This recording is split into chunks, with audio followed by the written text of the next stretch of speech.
What's up, guys? Today gonna run through the differences between the AeroHunter Kestrel Flex and their Tethrd Mantis. I've been getting this question a lot, like which one do I buy? If you don't know, these are saddles. You can Google saddle hunting and you'll figure it out. But Tethrd makes a great one. It's the Mantis. This is kind of their first and only one. I'll just start with this one. So what's nice about this one, it's got a mesh nylon back, so it's really lightweight and it breathes really well.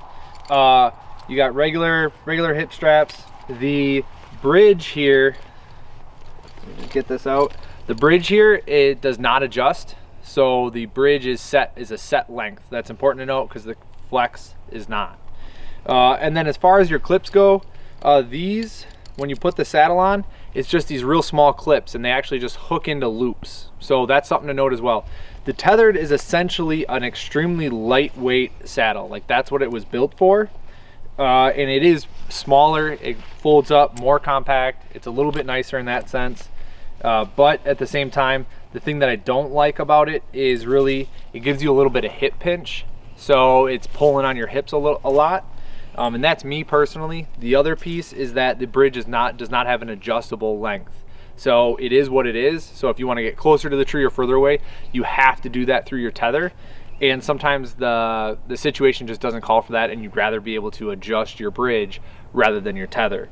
So that's kind of the gist of it. Also, you'll notice the length of it. It's probably about, I forget what it is, but maybe like 14 inches or so, something like that. And one of the other things that kind of bugs me a little bit about the tethered option is that it rides up on your ass cheeks a lot. So it actually pulls up a little bit, so you're constantly having to pull or you push the saddle down. So when you're wearing it, it'll ride up and you got to push it down. That does kind of bug me over time. Like, you know, every 30-45 minutes you're pushing it down because it's kind of like giving you a wedgie. And that's generally the tethered option. So very lightweight, very compact. You can fold it up really small. It's quiet because it doesn't have nearly as many buckles, so there's not a bunch of clanking going on. I mean, this is only your waist buckle, but otherwise, you know, quiet, lightweight, and this guy runs about $200 or so. $199 I think is what it comes in at, and then you get a free little gift with it, like some adjustable straps or a little pouch or something like that, and that's kind of it. So that's the tethered option right here. Cool. All right, so this is the AeroHunter Kestrel Flex. AeroHunter makes 3 different types of saddles, whereas Tethrd only makes 1. This is the Flex, which is the most expensive one at $260. I believe they just make the standard AeroHunter Kestrel at $220, and then they also make the Kestrel, or the Kite Light, which is $190. So the biggest difference in that is kind of the adjustability and everything. So the Kite Light is $190, and that's the comparable to the tethered option, because those are both the ones that have the mesh back and are just extremely lightweight saddles if that's what you're going for. This one is definitely heavier. It's, you know, it's 2 to 3 pounds versus the tethered is only a pound. But again, you're comparing, you know, kind of apples and oranges a little bit here. But at the same time, you have, for your buckles, they're not little clips, they're actual buckles. So they'll buckle in to other, you know, male and female ends. Then you got this nylon back, which is pretty nice for colder days. It's not as nice for warmer days. So warmer days, you want that breathability, you want that air moving around your butt. But in colder days, it's nice to have this because it actually keeps you a little bit warmer.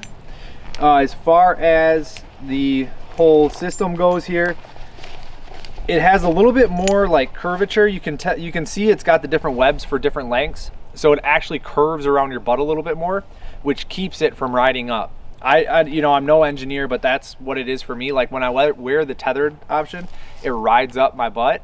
When I wear the AeroHunter Kestrel, it stays down. I don't ever have to adjust it. It just stays down. It doesn't give me that wedgie like the tethered option does. But then you got standard buckles. This one is louder because of all the buckles. When you pull it out and stuff like that, you get all this clanking, which is kind of annoying. You can mitigate it just by folding it up like properly and being very careful. But at the same time, that is kind of annoying, but that also adds weight.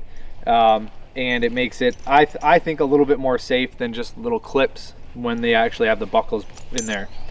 The other big piece is the bridge for this is actually adjustable. So when you buy this piece, you can actually get 3 different options for a bridge. And I chose the rope bridge, and it has an adjustable pressing knot on it.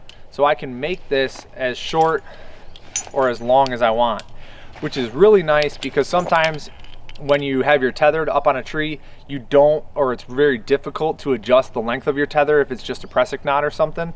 And you can easily adjust your bridge. So having an adjustable bridge is very nice because it gives you that length and that movement that you want, but it also alleviates any sort of hip pinch. So like with the tethered, I'd always feel like my hips are being pinched together and being pulled forward, which is what most saddles will do. But if you can adjust your bridge, you can alleviate hip pinch with simple adjustments and figuring out your comfort zone. Everybody's hips are wider and things like that. So just having that capability is really nice. So in general, the big differences between the AeroHunter Kestrel Flex and the Tethrd Mantis is essentially this one's really lightweight, so it's got them beat on weight. This one also is less expensive than the Kestrel Flex by like about $70 or so, but this one has an adjustable bridge. It's more comfortable to sit in, and it is a little bit more expensive and a little bit heavier.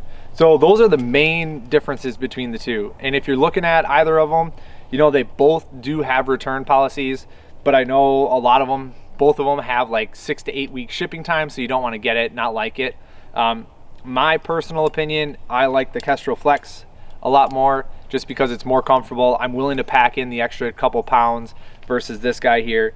But again, it all depends on what you're doing, what your budget is, and how you wanna build your saddle hunting system. So I hope that helps, guys. And if you got any questions, drop them in the comments below. You like this, you want to be updated on saddle hunting and stuff like that, hook me up with a subscribe or a follow. Thanks, guys.